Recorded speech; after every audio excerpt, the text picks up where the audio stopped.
மேகலை என்னடா வெக்கமா? புள்ளைங்க வந்திருக்கானுங்க பாருடா. பொத்தி பொத்தி வளர்த்த புள்ள மேகலை, அதனால அதுக்கு வெக்க விட்டு போகல. இருக்காதுங்களா பின்ன? சிரிடா சிரி.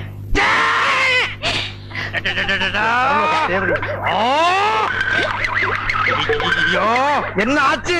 பண்ணிட்டியாடா தங்கச்சி, இந்த 2 பேர்ல உனக்கு யார பிடிக்குதோ அவங்க கழுத்துல மாலையை போட்டு கணவனா தேர்ந்ததுக்கு தாய். போம்மா. அம்மா அம்மா தாயே, என்ன காப்பாத்துமா. என் கழுத்துல மாலை போட்டு என் வாழ்க்கையை வீணாக்கிறாதம்மா. காலில் விழுந்தா மட்டும் என் தங்கச்சி உன்னை கட்டிக்கிறான் சொல்லி மனப்பால் குடிக்காத. நாய நான் எங்கட மனப்பால் குடிக்கிறேன்? நானே டின்னு வச்சுட்டு வீடு வீட்டுக்கு பால் ஊத்திட்டு இருக்கேன். அம்மா, நான் ஒரு படிக்காதவம்மா.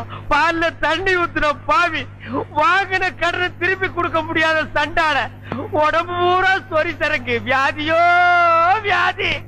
என்ன கல்யாணம் பண்ணி நீ எந்த சுகத்தையும் அனுபவிக்க முடியாதுமா. பாருமா, என் தம்பியை கட்டிக்குமா. அண்ணி சரிப்படி கொடுங்க. இப்ப நீ எதுக்கு அவன் அண்ணி? நீங்க தானே கட்டிக்க போறீங்க, அப்ப அண்ணி தானே. நான் ஏன் கட்டிக்கிறேன்? தங்கச்சி அண்ணி, நான் ஒரு மோசமான தபால்காரன். நான் தபால் கொடுத்தா உருப்படவே உருப்படாது. நான் தந்தி கொடுத்தா எல்லாரும் செத்து போயிருவாங்க. மணியாடுற பூரா அப்படியே அமைக்கிருவேன். என்னால கவர்மெண்ட் கிரம்பல் ஆசு. அதனால வயசுல மூத்தவர், இந்த மண்ணில் பிறந்த மாணிக்கம், அவரை கட்டிக்கம்பா. அம்மா, நான் ஒரு பேமானிமா. நான் ஒரு புறம்போக்குமா. நான் ஒரு சோமாரி. அம்மா, நான் ஒரு கேப் மாறி. நான் ஒரு மொல்ல மாறி. ஐயோ, நான் ஒரு தெல்ல மாறி. நான் ஒரு முடிச்சாவிக்கு. நான் தந்தையில போறீங்க. நான் ஒரு கோழை. தள்ளி உட்கார்ற.